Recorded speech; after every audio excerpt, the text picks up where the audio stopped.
Ia e toi whaatalofa atu Samoa o si mai le whaafonga se tasi le nei o whaapoponga wa tātou tala mai Samoa. Mai le tautua le loa pei mo le nei aso tofi. Lua se fulma le iwa o se te ma lua afe lua se fulma le lua. E to mua atu ia tātou tala. O le aso le nei ua ato aile se fulu tolu tausanga. Talu ona tula i mai le whaalave lave whaale natura sa afi aini si o afi o anga i le itu malo ale i pata. O le nei whaalave lave ma tautia e le mawhai o na ngalo i loto ma mawhau fau.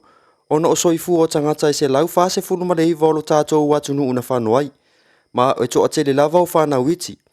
O le whanua tanu i tawha ingata o lo tanu mi aile se fulu tasi o tino maali liu mai lea whaalave lave. O le nei polo kalame o lo o whaamanatu ina lava e a inga nuu sa afia i le nei whaalave lave. Ua o atu i lona whangaloa le misio na fsoa soanya le to o manga mo e pua ngatia. Mo le tau fo ia o le whaafita uli i Samoa i sa wanga whaasanga i tina ma whanau. O le isi lea la asanga o le tupe na ave i le malo i le to o manga. Mo le taimi mua e fesoa soanya i le la tau misio na whaawau. Ua avatu i au manga po o malo si o le nuu. Mea whaangota, mea whainga luenga, mo whanutanga. Ma mea whainga luenga e whaamama aisi o se o manga i ainga. O nei o loa e lata i le lima afe le tupe na whaaluai.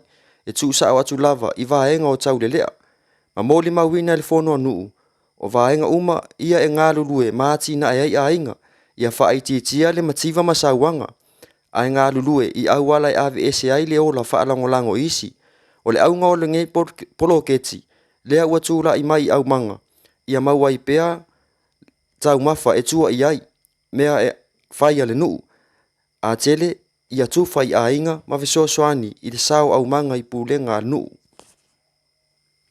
Inisi o tātou tala. E toa iwa se fulu tolu alo ma whanau o Samoa ua mae a o onga. Ma ua wha uina mai le a onga mtata ese au Australia le APTC i le neiva yaso. O a onga i la tou ua wha amanuia ina na lango malo se le malo au Australia. Ma o le poro kalame le APTC e au fiai matata ese e pei o le kuka, hospitality, counselling, ma le tele o mata upu. O le au wha u e mai matanga luenga ale malo, pisi nisi tu ma otu, ma whaalapu putonga ale malo. Na au waile a fionga le sui pa le mia, tuala te vanga yo se fo poni fasio, e fai masui o le malo i lea wha moe, ma na ia ave le wha malo i le au wha u, ma wha malo si au iai ina ia wha o ngā le leile to mai, ma le meto tia ua maua mai le APTC, mo la tau ngā luenga i le lumanai. O le aonga le APTC o se tasi leo wha amauninga, o le mausali ma le maua o le whai ngā pa anga malo e lua, i le vā o Samoa ma au se talia. Na ave fo i le wha amalo o le haiko mesina, o le malo au se talia ia Emily Luck. I le au wha u mo le mata ina o ala tau mawhenga, ua au sia i le nei tau sanga. Ia e whaai ua tufo ia tātou pū le tini o le nei aso, inisi o tonga o saunoanga mai le afionga le taitai o le itu o lo angai le malo, le sunga ia tu i le epa Dr. Sailele Malie le ngoi. Ona o leo utulai mai le whamusinonga. Ia ma whatino le lato whaiunga. O le afuanga fo i o nei se inga. Ia tawa i no whapai ai. E afua mai lunga o whalelinga fo i sa whai. Tasi ala ngā na fo i whalelinga. E whakati ese i whamusinonga sa matu tau whai taofi ese ai mai le o atu i whamusinonga. Ia alu tasi tu atu matu tau au so swani mananglango il malo tau mo whai se fo ele tele o mau to atu ngā ua whawhenga nei ma Samoa ilona ta mau ainga ele tau whamai na tongwhitia whamai o whengai ma tātou ia whape fo ia whale tonu ia wa mata o na vai ati ai wa fiei Samoa suinga o tau o le foi tātou te tino te so uma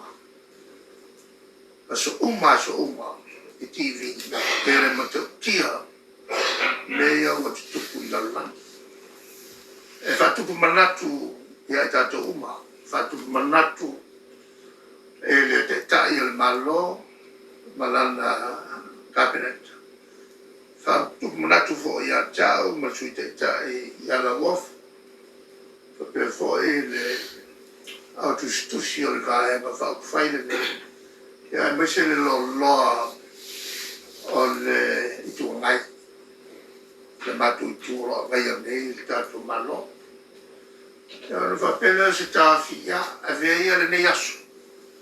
A vea o se tāia fo. E se fo i le ngā neia ma le matangofia, matufo i whelo inga i tono le palmeni. E whatalitaria, te aia anga masani o le palmeni i asu tuna, i se tau mai a i taimile ne. O le talitaria, ia ma whaari fo tausi. Ia, wa fo i ni tulanga i whaitau ese ai pea o anga masani upu le palmeni le mili e whau. Ia, upu ave a whaleata tele a pesena matua i le oa. Whawhitai fo i le tua lo whawai sa mo mataru sanga o mori mai pēr.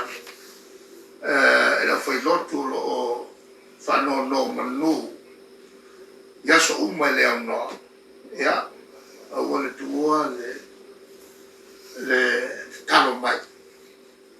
Ia wafo e o matu whaiva e le whaingofie. Matu talo tfo. Mo le manui au luma o le au whaingaru e pa ia le tua.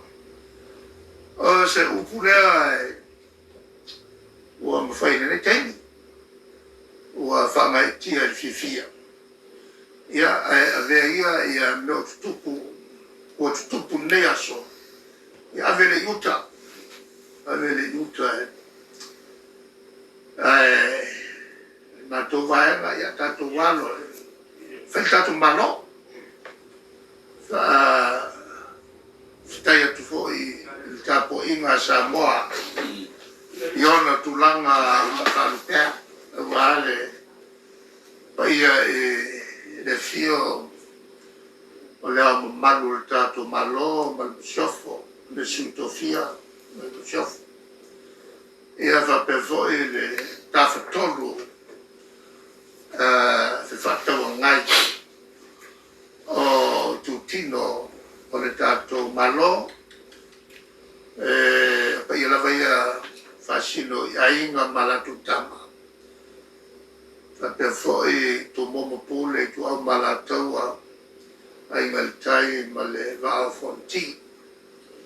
Ia ai matua lava le oi. I le tapo inga manu. Le au whaingaru paia le tua. Ia. O te matufo i whamalo le tapo inga tato uso i le lai tu o le vai. Wila vai na ese tato whaingamalo. Tato wa o Samoa tas.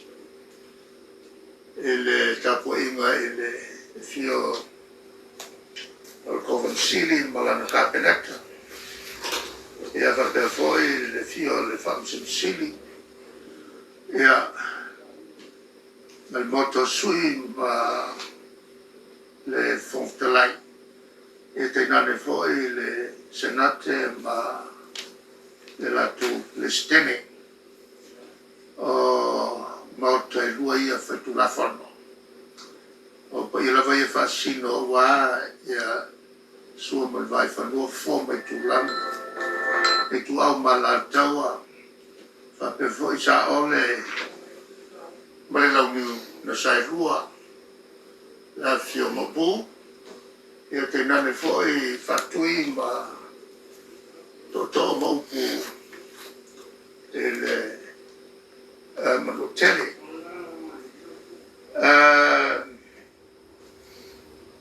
na le tomatea sa tu tapu ia ngase malo whenai pēr ma le tātou Parliament o Samoa. Ia o le nasi o to'otonga o nisi o tūlanga o mea o tutupu isi o tātou atunu i Samoa nei molo si la fia. Mai le tautua le loa pei Samoa, whaafetai tele le mafuta mai, whaasoi fua ia.